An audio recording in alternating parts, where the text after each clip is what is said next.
Justin Fields, the number 1 draft pick for the Chicago Bears. And really, Rob, that's a franchise that has not had good quarterbacks. And Justin Fields was supposed to, and may still do it. We're certainly not writing him off. But he is the guy that they have hopes in, right, to resurrect that franchise and be their first great quarterback, in decades. And so he gets his first start yesterday in Cleveland, and it's ugly. But a lot of people, 26-6. Yeah, go ahead. Did you see the numbers? Right, 6 for 20. Yep. 68 yards passing. He got sacked 9 times. For 67 yards, right? 67 yards in losses. So their passing game had 1 yard overall. They ran for 46 yards. So as a team, they managed 47 yards. It was just bad all the way around. And Rob, you said it to Ralph. We talked about this last week. Now, let me throw this out first, though. A good amount of this is on Matt Nagy, because I don't think they used him right. I think with a guy that's that mobile, you need to get him on the move, some rollouts, some bootlegs. Yeah, I thought they could have used the tight ends, which can be a safety net for a young quarterback. They didn't do much of that either. And then, obviously, that woeful offensive line, which we all knew was horrible, but that was bad, too. That said, you can't take the responsibility also off of Justin Fields. Like, yes, Nagy deserves some blame. The offensive line deserves some blame. He didn't play well and either. So does Fields, right. But you can't – some people are trying to say Fields had nothing to do with it.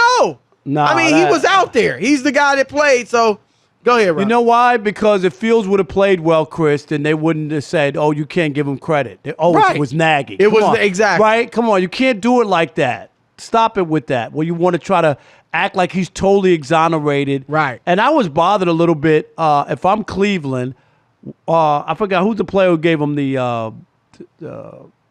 linebacker who said they were using him wrong. Did you see those quotes? Oh, Myles Garrett, the 4.5 sacks. Yeah, Myles Garrett, and I'm like. Miles, can you not worry about trying to coach the Bears quarterback and let them do what they want to do? You know what I mean? Like, oh, well, I would have done this. He said it after the game. Like, it was crazy. Like, I just wouldn't have gone into such detail of what they need to do to try to help them out. Do you know what I mean? That could come back to get you, Chris, down the road. That you put out a game plan. Let them stumble. Let them stumble. I don't care. I'm not helping them. I don't think they used them right, but I'm not going to go into any detail is what I'm saying. Anyway, I think we were right, spot on. Nagy had all the reasons in the world to put him out there to catch lightning in a bottle. His job is on the line. They just haven't won, and maybe this kid is what they hope he's going to be, Chris, which is a franchise quarterback that lifts up the Bears, right? And we kept saying they must know something we don't know because it looks like this is so obvious. And when you don't play somebody and it's so obvious, then he must not be ready. Right, that's exactly. And I heard people go, once he gets the job, he'll never come out again. I was like, really? You haven't seen him. Well, Rob, this is why Matt Nagy said Andy Dalton's still our starting quarterback. And I said it. There's some protection of Justin Fields in that statement because now, let's say Dalton came back next week, which I don't think he will, but if he did, and he started, it wouldn't be viewed as Justin Fields got benched. It would be viewed as a continuation of what was going on at the beginning of the season. Right. That he's not quite ready, still learning and developing. That's fine. It's a whole nother narrative if he gets benched.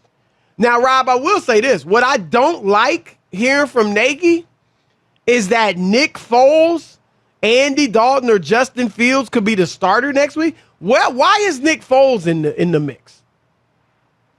I don't know. I guess, look, to me, Rob, the only explanation, and as we said last week with Fields, maybe this is a legitimate explanation, but the only explanation for playing Foles over Fields, if Dalton's still out, is if Foles is lighting it up in practice, Rob, and the players are like, yo, I mean, this dude is way better than Fields at this point. Right. Because, Rob, if you don't play the best guys, especially early in the season, you'll lose the locker room. They'll be like, this is BS. We're wasting our time. We're putting our health on the line every got week. A Super Bowl. He's better than this kid, and we're not out of it yet, or whatever it is. Right? That's it. Right. There comes a point where you might be out of it, and then you go, I get it. They're going to play the kid, get him some experience. But 3 games in, you're not out. What are they, 1-2? 1-2. Yeah, they're 1-2. Yeah, they're not far from out of it. They're not out of it yet. So, that I could get that. And here, look, and I'm sure Rob agrees with me. We're not saying Justin Fields won't be any good. No, neither of us have said that. We just said we didn't think he was ready because they didn't want to play him. That's all. It's not a crime, and people don't get this all the time today, Rob. It's not a crime in your first year to not be ready as a quarterback. Aaron Rodgers sat behind, granted, a legend in Brett Favre. But 3 years. 3 years. Pat Mahomes did play 1 game his rookie year. Yep. You can go down the line. So some greats haven't played day one, and it's okay. It doesn't mean that you're not going to develop or be a star, and you got to get in right away. Right. I just and I say that too, and I say it about Jordan Love, Chris. If they really thought they had something, with the way Aaron did stuff, they could have just been like, we're going to bite the bullet. We got our guy. You know what I mean? But I think that they know deep down, we're not sure about him. He doesn't look like, right. I don't think they're seeing enough. Am I right? It got to be. Otherwise, you'd be like, all right, we'll just make a move. You could have moved on. We've gone the distance with Aaron. We could get a boatload of stuff one for Super Bowl. Right? We've been close, but, it just hadn't worked out. Yeah, you could have moved on. You're right. You could get a lot of stuff for him. You could have got a lot. And so, let some of these, some quarterbacks are going to come in and be ready right away.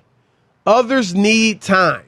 And the ones that need time, some of them eventually might be better than the ones that start from day one. But you got to let guys develop on their own time. And I think, Rob, and I'm not an apologist for Matt Nagy. I mean, I think his seat is scorching hot, Rob. And deservedly so. That offense has been atrocious under him. All right? Yeah. Trubisky, if you just look Foles, at the last few years, Dalton, terrible. whoever, right. Now Justin Fields. And you remember he could very well be gone.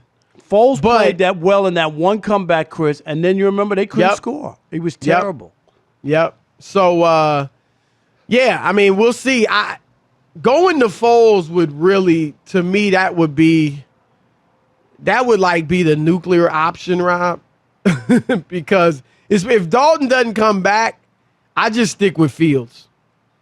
At this point, I stick with Fields. Unless, like I said, the players are whispering that, man, Nick Foles gives us a much better chance to win right now. Right. So that's the situation. It was an ugly debut. I didn't expect them to win, but I certainly didn't expect that. I don't think anybody expected that. I didn't. Right. Robbie, he's 40% for the season so far. So